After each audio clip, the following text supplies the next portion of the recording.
Men, gue ngeliat lawan gue liatin terus, gue dalam hati gue tuh cuman kayak, gue udah buang waktu gue berbulan-bulan untuk latihan, gue udah sakit di latihan. Nah ini kita pembuktiannya di sini nih. Nah itu pada saat gue jalan tuh gue liatin terus lawan gue, itu udah gue ngerasa kayak bukan diri gue sendiri gitu. Keren. Begitu di luar oktagon gue berdoa, gue tuh nggak pernah gue berdoa minta menang, karena menurut gue itu nggak fair. Pasti kita menang semua. Semua ciptaan Tuhan. Tuhan sayang sama gue, Tuhan pasti juga sayang sama lawan gue, pasti dong. Kalau gue minta menang, pasti kan dia juga minta menang, ya kan? Jadi nggak fair. Gue selalu berdoanya, gue nggak kepengen ada yang cedera. Selamat ya. Semuanya selamat, baik-baik aja. Pertarungan berjalan dengan lancar. Apapun yang terjadi di oktagon, siapapun yang menang, itu akan membuahkan hasil yang baik untuk masa depan kita masing-masing. Itu aja sih doa gue. Dan setiap kali gue masuk, gue selalu ngeliat atas karena gue ngerasa gue nggak sendirian, men. Di oktagon ini gue ada Sang Pencipta.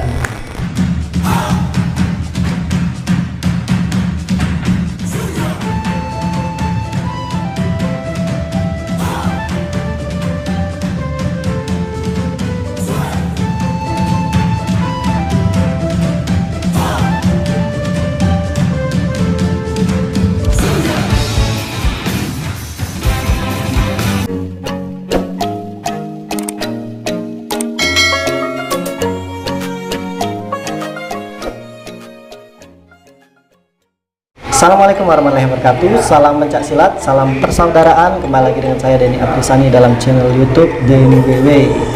Nah, sahabat pencak silat sekalian, sahabat Denny WW, di kesempatan kali ini akan membuat konten ngobrol sama Bang Randi Pangalila. Ini artis tapi praktisi bela diri juga. Kita akan berbagi pengalaman, Bang ya. Siap, boleh banget. Bang Randi ini adalah juara MMA kan?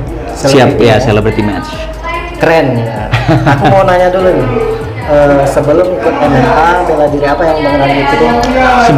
Sebetulnya itu gua sebelum pindah ke Jakarta, itu dulu gua di Surabaya itu taekwondo basicnya. Sebelum MMA, taekwondo, dan dulu juga gua di Surabaya masih aku itu sering nonton filmnya nih di TV nih. itu sekitar pindah ke Jakarta itu tahun 2005 lah. 2005. Nah, sebelum itu tuh mulai dari kelas 4 SD itu gua udah taekwondo duluan. Dari kelas 4 SD.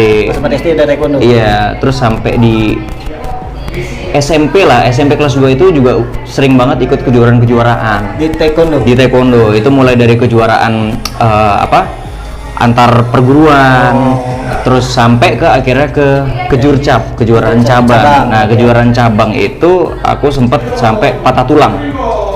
Iya, pertandingan taekwondo itu patah. Jadi kalau misalnya penonton bisa lihat nih, tangan kanan saya itu ada knuckle-nya di sini ya. Tangan kirinya udah nggak ada.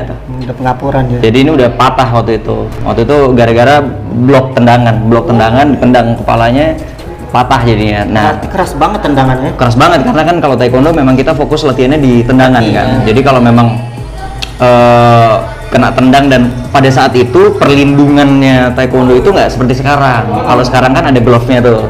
Ya kan, kalau dulu tuh cuman pelindungnya tuh cuman di pergelangan tangan sama kaki sama ya body protector. Ya di sini aja.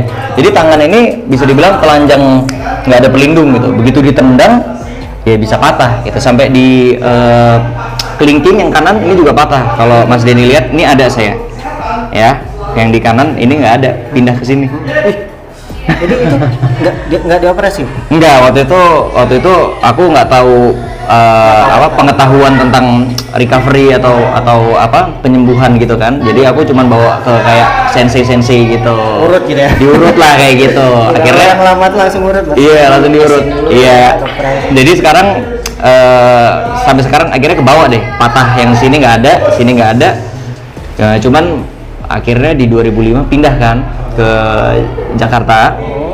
Berhentilah itu dari nggak lagi taekwondo. Sempat jadi atlet juga ya? Sempat sampai sebenarnya kepengen berangkat masuk ke kejurda, bahkan memang berencana banget kepengennya sampai ke kejurnas gitu. Cuman Tuhan berkata yang lain, ternyata rezekinya bukan menjadi seorang atlet. Tetap positive thinking ya. Iya, tetap walaupun passionnya di situ, pindahlah ke Jakarta, memulai karir di Jakarta, mulai syuting, udah lama nggak bela diri, kangen. Kalau memang orang basicnya suka bela diri, betul, pasti kangen dong, ya kan? Betul. Akhirnya nyari, nah saya bingung tuh.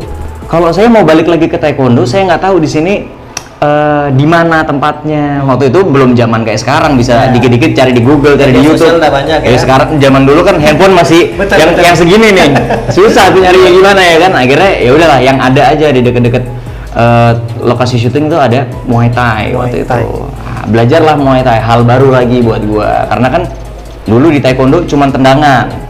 Sekarang ada pukulan, ada elbow, ada knees, semuanya dipakai. Gitu. Nambah ya pengetahuan. Nambah lagi pengetahuan dan dari situ membuat aku jadi mikir, wah ternyata bela diri itu luas. Dulu pada saat gue cuma mempelajari satu bela diri, gue ngerasa bela diri gue itu yang paling efektif gitu. Karena gue belajarnya cuma itu. Gitu. Begitu gue mencoba untuk coba sesuatu hal yang baru, awalnya skeptis, apaan sih nih? Ternyata pas gue coba, iya ya, kalau misalnya gue sparring kena, wah ini fatal, bahaya banget. Iya bahaya banget gitu. Akhirnya mulai adalah ketertarikan baru. Itu di tahun 2008, tapi 2011-nya udah mulai serius Muay Thai setiap hari. Sampai akhirnya rutin latihan Muay Thai terus. Rutin itu bahkan pernah sampai kayak cedera pernah, jempol kiri itu kukunya sampai lepas. Waduh. Perih banget ya. Wah itu parah nih. Kukunya lepas jadi gara-gara skipping. Jadi karena udah kecapean sparring, lastnya disuruh skipping kan. Kita udah capek sparring, akhirnya udah nggak fokus kan. Kayak kita latihan tadi lah, kalau dilihat itu kan udah sampai capek banget kan. Disuruh skipping terakhir untuk buang kardio terakhir. Wah itu udah nggak konsen. Nah kan kita kalau lihat skip rope-nya Muay Thai itu bukan kayak skip rope biasa, itu tebal banget dan berat gitu. Begitu lompatnya telat, kena di kuku dong. Serat itu langsung lepas. Wah, hal pertama yang gue lakuin adalah handphone gue harus foto, gue harus posting. Ternyata dulu pasti eksis juga ya. Dulu tuh pertama kali media sosial yang namanya Pet. Masih ingat ya Pet ya kan itu. Wah harus masuk Pet nih. Baru abis difoto, wah baru cenut-cenut nih, semingguan lebih lah. Terus latihan setiap hari, mulai pindah tempat camp waktu itu ke Spider. MMA di Pondok Indah. Nah, aku potong dulu nih. Ya.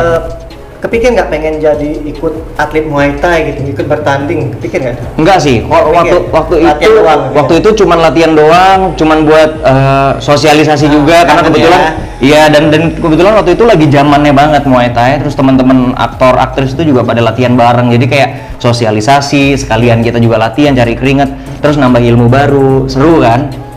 Terus gue juga pada saat itu sempat ada kepikiran ngerasa kayak wah kalau misalnya gue ikut pertandingan ngeri banget nih, elbow keluar, lutut keluar, wah berdarah-darah nih gitu kan. Nah terus itu yang membuat gue kayaknya jangan deh, karena pekerjaan gue ya syuting gitu ya kan. Gimana kalau misalnya gue tiba-tiba bengkak, bonyok gitu. Iya, besok syuting ya, wah gue lagi berdarah-darah kan, nggak bisa gitu juga kan. Gitu. Pada saat itu sih pemikiran gue itu di situ. Terus habis itu 2013 pindah camp latihan di Spider Martial Arts Academy waktu itu. Nah itu di Pondok Indah, ketemulah sama coach MMA pertama gua. Nah, dia juga seorang petarung One Championship, dia namanya Mas Sunoto. Iya, Mas Sunoto itu adalah yang pertama kali memperkenalkan saya dengan dunia MMA. Jadi lebih luas lagi. Lebih luas lagi. Saya baru belajar, Muay Thai itu menurut saya itu efektif sekali nih. Wah, iya pada saat itu. Begitu dapat MMA, wah, saya dicoba di grappling sama dia main di bawah. Ternyata ada main bawah juga. Saya nggak bisa ngapa-ngapain nih. Wah, udah dibuat main. Saya udah kayak ibaratnya kayak saya masuk ke laut, nggak bisa berenang. Saya lawannya ikan hiu. Tenggelam lah saya ya kan. Yang tadinya harimau. saya jadi ke arah mana ini? Jadi maksudnya gue ngerasa kayak udah yang the best banget di striking, tiba-tiba begitu masuk ke MMA gue dibuat main sama Bang Sunoto gitu. Itu justru pada saat itu bukan merasa kayak merasa kayak jatuh harga diri gue, tapi merasa kayak kalau memang kita bisa improve kenapa enggak gitu kan. Terus gue tanya, itu apa basicnya Brazilian Jiu-Jitsu. Wah gitu, oke, gue tertarik. Akhirnya gue pertama kali belajar Brazilian Jiu-Jitsu sama Sunoto di tahun 2013, tapi yang tidak pakai gi. Gi itu yang pakai sabuk. Oh iya. Jadi pada saat itu yang no gi itu ya kita cuma pakai rash guard, pakai celana MMA, terus kita grappling lah. Oh, iya. Belajar, terus sampai tapi kan karena saya syuting jadinya on off kan. Kadang-kadang latihan, kadang-kadang iya nggak bisa rutin gitu. Kalau udah lagi sibuk banget ya pasti ditinggalin lah. Nah, sampai di tahun 2015 Warrior Fight Camp punyanya Sifu saya, Bung Max Mentino. Di sanalah dipertemukan ya. Ya, dia bikin cabang di Bekasi. Nah, ternyata dia tuh bikin seminar dan Bung Max Mentino itu datang sendiri. Itu pertama kali gue kenal sama dia dan gue ngeliat, wih, grapplingnya dia ini detail banget gitu, dan dia ngajarinnya asik nih, kayak ngajarinnya tuh kita ya. Iya, kita sebagai orang awam itu jadi lebih bisa nangkep kayak poin-poinnya tuh kayak gimana gitu. Nah, itu gue tertarik sama dia, terus gue minta nomornya pribadi lah. Nah, dari situ kita jadi temen, terus gue privat langsung kepengen privat sama dia. Nah, 2015 itulah gue latihan sama Max terus. Nah, itu sampai akhirnya di 2018 dikasih kesempatan untuk lo kayaknya bisa nih, lo mau fight nggak? Mau ditawarin ya? Ditawarin fight. Nah, pada saat itu juga ya singkat cerita gue lagi masa transisi, lagi bingung gue mau ngapain ya. Ya udahlah, ini adalah pengalaman baru buat gue gitu. Ini adalah pengalaman baru yang sebenarnya kenapa sih gue mau ngambil fight MMA itu? Gue ngerasa gue sebagai seorang aktor, gue harus mempunyai pengalaman-pengalaman di dalam hidup gue, karena itu yang akan gue pakai di dalam dunia acting. Betul. Gue harus merasakan sendiri bagaimana sih rasanya tegangnya kita mau turun ke dalam arena MMA. Itu nggak bisa dijelasin sama orang. Lo harus rasain sendiri. Jadi pada saat gue dapet peran menjadi seorang fighter MMA, gue tahu banget ini, wah gila, gimana rasanya gue deg-degannya. Dan itu gue terima. Itu keluarga gue semua pada kayak, lu gila kali ya, lu ngapain? Ya, dari keluarga gimana itu? Iya, semua pada nggak setuju. Fight gue yang pertama, bahkan nyokap gue nggak nonton, nggak dikasih restu gue. Tapi sekarang yang kedua nonton. Mantap aja ya. Iya, ya udah nggak apa-apa, kayaknya lu bagus. Ada bakat, iya kayaknya ada bakat, boleh. Awalnya tuh nyokap gue nggak setuju karena dia pikir mungkin ya lu ngapain pindah ke sana gitu. Lu kan udah bagus-bagus jadi seorang aktor gitu. Ya gue bilang gue passionnya di situ. Gue selama ini latihan bela diri macam-macam, Muay Thai, Taekwondo, boxing, Brazilian Jiu-Jitsu, and then what kalau misalnya gue nggak pernah coba langsung gitu yang selama ini kita pelajarin gitu. Ya tetap nggak dikasih izin, dan bokap gue ngasih izin.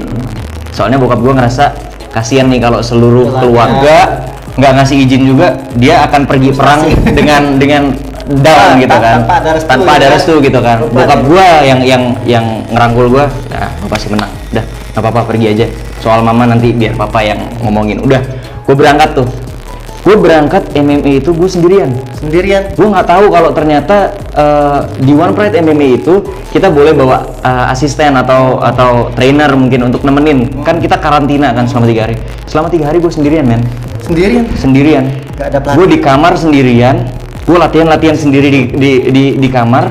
Terus setiap kali makan semuanya rame, bawa temen. Tuh gue sendirian yang kayak, wah jagoan banget ya satu orang sendirian.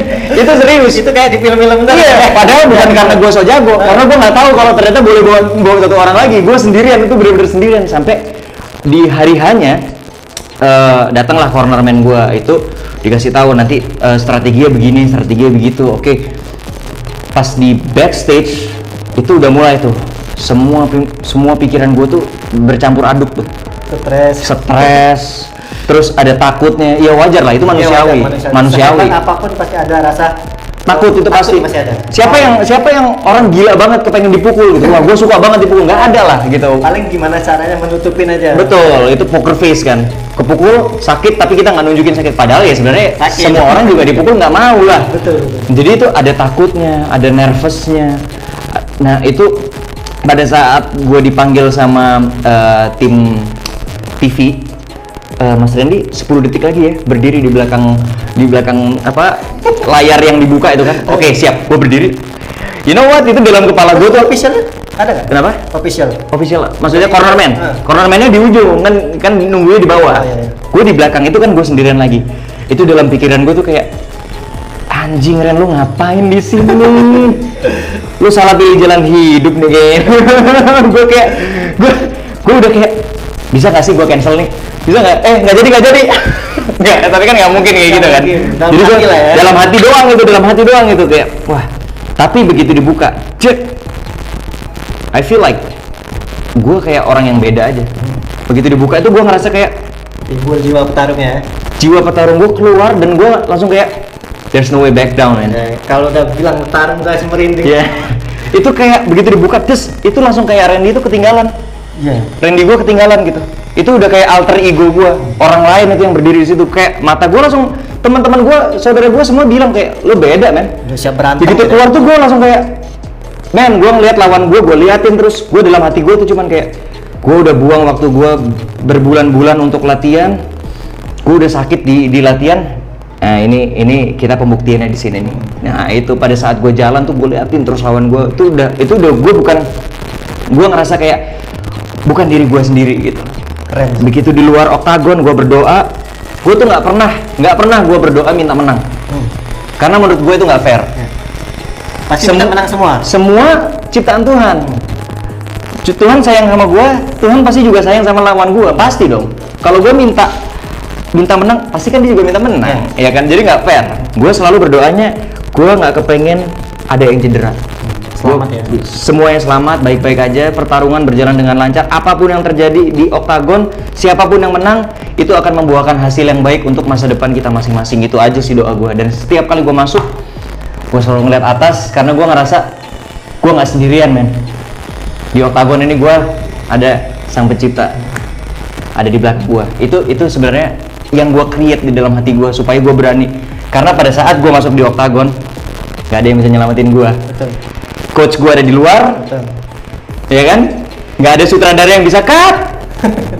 Jangan pukul Randy beneran, gak ada. Ini real gitu. Jadi udah itu dari situ tuh udah bener-bener mental 100% siap. Gue siap dipukul, gue siap sakit, gue siap semuanya. Dan nggak tahu ada hal yang gue nggak bisa ceritain sama orang yang belum pernah merasakan masuk ke oktagon.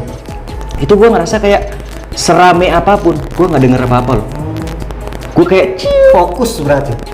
Gue nggak denger apa-apa. Yang gue denger itu cuman cornerman gue, si Rama Supandi. Champion kita di flyweight one fight. Rama Supandi itu cornerman gue. Dia juga partner training gue setiap kali gue mau persiapan fight. Gue cuma dengar suara dia. Sabar Randy, sabar. Hands up. Leg kick. Cek kakinya. Itu yang gue dengar dia doang. Yang lainnya pada teriak-teriak. Gue lihat di video di YouTube itu kan pada teriak-teriak di sekitar. Gue nggak dengar. Itu bener-bener kayak hebat ya. Nggak tahu kenapa. Itu kayak insting aja udah kayak. Sampai pada akhirnya 39 detik yang pertama kali fight, 39 detik gue berhasil KO lawan gue. Itu semuanya berasa seperti slow motion. Serius, itu adrenalin itu lagi kayak tinggi kan. Jadi pada saat dia mukul tuh gue ngelas, itu bener-bener gue ngerasanya tuh kayak yang di film tuh beneran gitu ya. Yang di film tuh beneran, itu kayak digambarin secara film. Tapi sebenarnya as a fighter itu yang gue rasain, kayak slow mo, kena terus habis itu dia kayak ini KO nih. Itu gue bener-bener ngerasain banget. Dan begitu kelar langsung Randy balik lagi, langsung begitu tak menang, gue kayak habis itu kayak percaya gitu. Gue menang, gue ngeliat lawan gue, lu nggak apa-apa gue soalnya kan gini, basically gue di dalam pertarungan MMA nggak ada lah dari kita seorang atlet itu kepengen mencederai lawan. Nggak ada lah, nggak mungkin kita tuh punya niatan lo gue patahin nggak ada lah. Kita tuh bukan seperti itu. Tapi pada saat fight memang karena kita fokus dan semua hasil latihan kita selama ini itu kita keluarin, sometimes apapun bisa terjadi gitu. Walaupun sebenarnya itu bukan tujuan kita. Pada saat dia KO dan dia nggak bisa bangun pada saat itu gue sampai panik. Gue yang nyamperin. Waktu itu lawan gue Fajar Ibel, Bel, lu nggak apa-apa Bel. Itu dia masih nggak sadar itu di bawah. Gue kayak I feel guilty juga. Gue ngerasa bersalah juga sebenarnya gitu. Ngerasa kasihan juga. Rasa kasihan itu keluar pada saat orang udah KO. Sudah selesai. Pada saat kita fight, fokus, harus bunuh. Iya, harus. Karena ini pertanyaannya, gue yang kena apa dia yang kena? Kalau gue nggak berhati-hati, gue yang bisa kayak gitu. Jadi gue harus tetap fokus, hati-hati sampai pada saat momen tertentu gue dapat ambil. Kayak gitu. Di dalam perang tuh kalau nggak dia mati, kita yang mati. Iya, walaupun pada saat selesai kita pikir lagi kita sama-sama manusia, kita sama-sama ciptaan Tuhan. Jadi itu kembali lagi. Sebenarnya itu yang keren, Bang. Persaingan atau lawan itu cuma di oktagon doang. Cuma di oktagon doang. Selesai pertandingan, nah kita teman. Justru you know what? Yang lucunya, setiap fighter itu biasanya kita akan nggak enakan karena kan kita tahu nih lawan gue nih pasti akan sosokan nggak mau ngeliat lah. Begitu selesai fight kita bisa jadi teman. Itu yang keren sebenarnya. Iya. Sebenarnya apa ya? Jiwa juara itu sebenarnya. Iya, setuju gue. Jadi pada saat kita selesai itu nggak tahu kenapa pasti kita jadi temenan.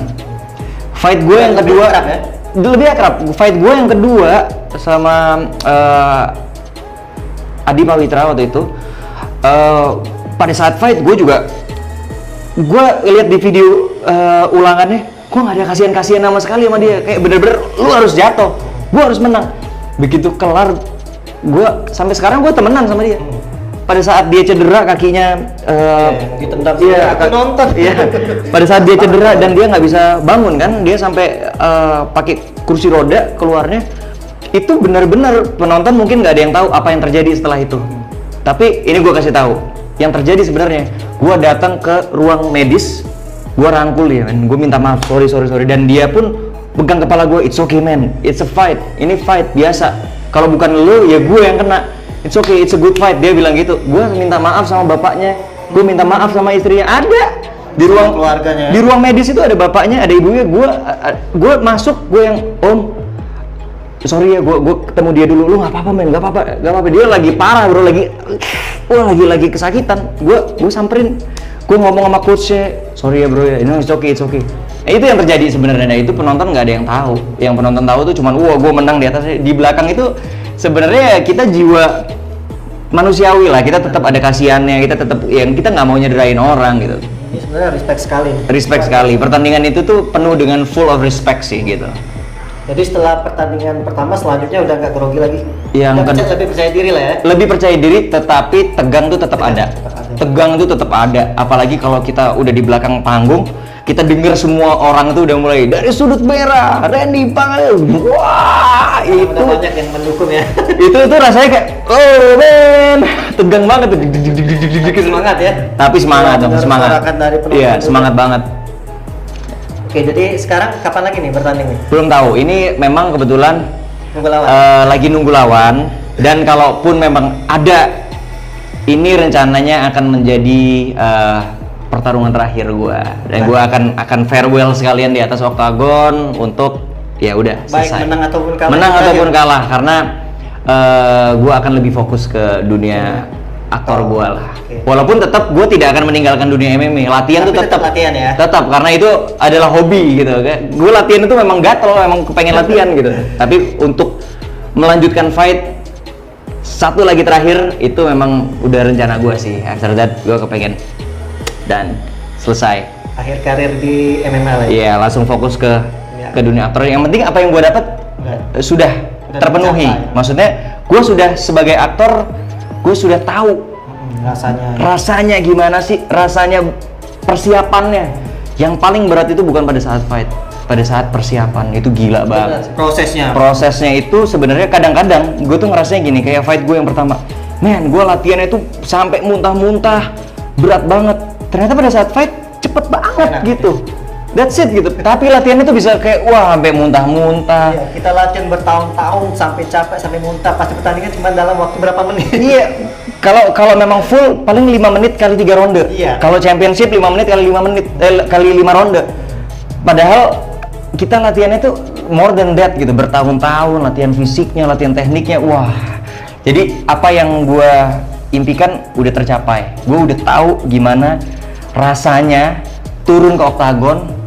Dan itu adalah hal yang tidak bisa dikasih sama orang. Gue harus merasakan sendiri supaya pada saat gue mendapatkan peran seperti itu, gue gue tahu feelnya kayak gimana karena gue udah menjalani sendiri. Itulah sebenarnya kembali lagi profesional gue adalah aktor kan, jadi gue memang ingin merasakan banyak experience supaya gue bisa menggunakan itu ke dalam dunia acting gue gitu.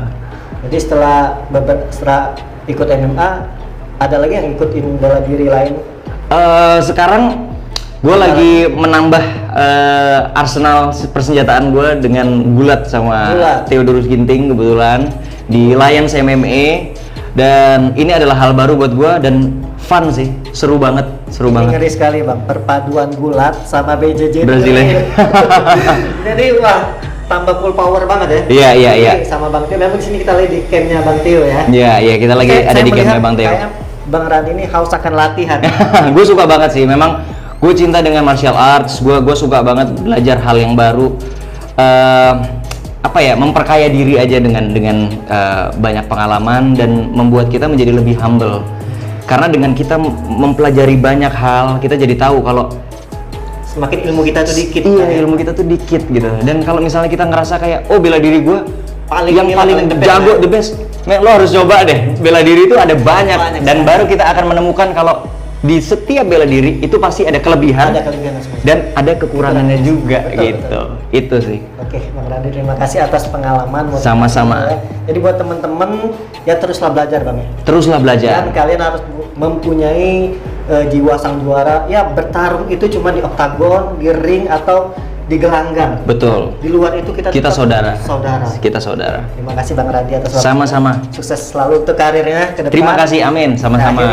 Wassalamualaikum warahmatullahi wabarakatuh. Salam pencak silat, salam saudara. Bye bye. Siap. Sama-sama.